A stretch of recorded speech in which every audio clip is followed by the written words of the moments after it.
मित्रांनो, संपूर्ण जगासाठी तुम्ही एक व्यक्ती आहात, पण तुमच्या परिवारासाठी तुम्ही संपूर्ण एक जग आहात.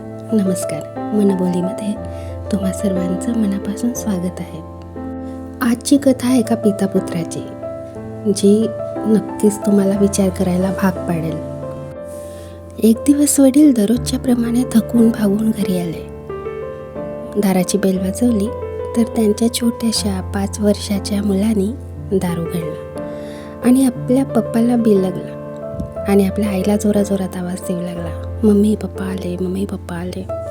त्याला खूप खुशी झाली होती आपल्या वडिलांना बघून. पण पप्पा नुकतेच ऑफिसमधून आलेले, दिवसभर काम करून थकलेले, प्रवासाचं दिवसभर ऑफिसमध्ये काम करून कुठलं टेन्शन वगैरे ह्या सगळ्यांमधून ते नुकतेच घरी आलेले होते.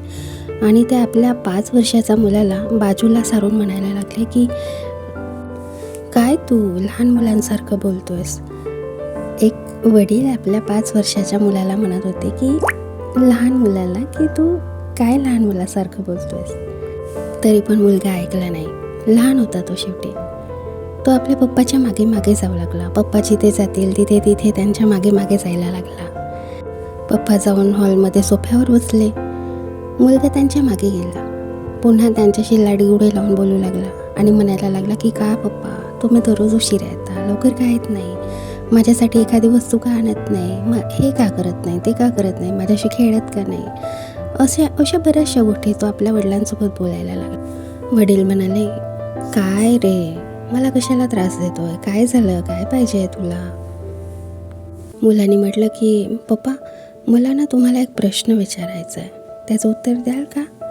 तर वडिलांना वाटलं की एक प्रश्नच तर विचारतोय लहान मुलगा, काय विचारणार आहे शेवटी, ठीक आहे काय विचारायचं आहे विचार तुला. वडील बिचारे थकून भागून दिवसभराचे ज्या घटनांमुळे त्यांना चिडचिड वाटत होती, त्यांना अजिबात मुलाला एंटरटेन करायची किंवा त्याच्याशी बोलण्याची सुद्धा इच्छा नव्हती. तरी पण काय करणार, मुलाला शांत करायचं होतं. त्यांनी मुलाला म्हटलं की, ठीक आहे विचार, तुला काय विचारायचं आहे लवकर विचार. मुलाने विचारलं की, पप्पा मला सांगा, तुम्ही एका तासामध्ये किती रुपये कमावता. जसा हा प्रश्न वडिलांनी ऐकला, त्यांचा पारा आणखी चढला. त्यांनी म्हटलं की, काय तुला पैसे पाहिजे आहेत का, याच्यासाठी तू हा प्रश्न मला विचारला आहे का, सांग किती पैसे पाहिजे आहे तुला, किती रुपये पाहिजे आहेत. तर मुलाने म्हटलं की, प्लीज पप्पा सांगा ना, तुम्ही एका तासामध्ये किती रुपये कमावता. तर पप्पांनी रागानेच उत्तर दिलं, 100 रुपये कमावतो एका तासात.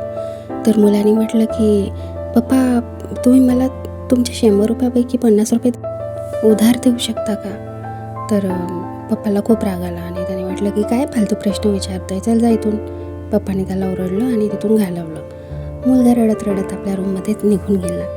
काही वेळानंतर पप्पा फ्रेश झाले, जेवण वगैरे केलं आणि त्यांना मग असं वाटायला लागलं की, काय उगाच माझ्या मुलाने तर एक प्रश्न विचारला होता आणि मी त्याला उगाच ओरडलो, नाही ओरडायला पाहिजे होतं. पप्पा मुलाच्या रूममध्ये जाऊन बघतात तर काय, मुलगा झोपला नव्हता, अजून रडत होता. वडिलांनी मुलाजवळ जाऊन मिठी मारली आणि त्याला म्हणाले की, सॉरी बेटा, आज उगाच तुझ्यावर खूप जास्तच ओरडलो. बरं आता मला सांग की तुला 50 रुपये कशासाठी हवे होते. असं म्हणून त्यांनी त्याच्या हातात 50 रुपयाची नोट ठेवली. त्यांना वाटलं की काही घ्यायचं असेल त्याला, एखादी वस्तू वगैरे घ्यायची असेल म्हणून मागितले असतील 50 रुपये. उगाच ओरडून दिलं मी मुलावर. मुलगा लगेच उठला, आपल्या रूममधल्या कपाटाजवळ गेला, कपाट उघडला आणि कपाटामधून एक गल्ला काढला पैसे जमा करण्याचा. त्या गल्ल्याला त्याने फोडलं आणि त्याच्यामध्ये बरेच रुपये होते, चिल्लर, नोट, असे बरेच रुपये त्याच्याजवळ जमा झालेले होते. हे बघून पप्पा आणखी ओरडले, चिडले आणि म्हणाले की, काय झालं, काय पाहिजे तुला, तू गल्ला का बरं फोडला आणि तुझ्याकडे एवढे पैसे असताना तू मला आणखी पैसे कशासाठी मागितलं, काय घ्यायचे आहे तुला. तो लहानगा 5 वर्षाचा मुलगा ह्यावेळी रडला नाही. त्याने पूर्ण पैसे जमा केले, जेवढे हातामध्ये मावतील तेवढे, आणि आपल्या पप्पाजवळ गेला आणि आपल्या पप्पाला म्हणाला की, पप्पा माझ्याजवळ एवढे रुपये आहेत, 100 रुपयापेक्षा नक्कीच जास्त असतील. ह्या बदल्यात प्लीज तुम्ही फक्त मला तुमचा 1 तास देऊ शकाल का पप्पा. पप्पा मला पण तुमच्यासोबत खेळावंसं वाटते, बोलावंसं वाटते, तुमच्यासोबत जेवण करायची इच्छा होते, फिरायची इच्छा होते. पप्पा प्लीज तुम्ही उद्या लवकर याल का ऑफिसमधून घरी. छोट्याशा 5 वर्षाच्या मुलाने जेव्हा हे म्हटलं तेव्हा त्याच्या पप्पाच्या डोळ्यामध्ये आसू होते.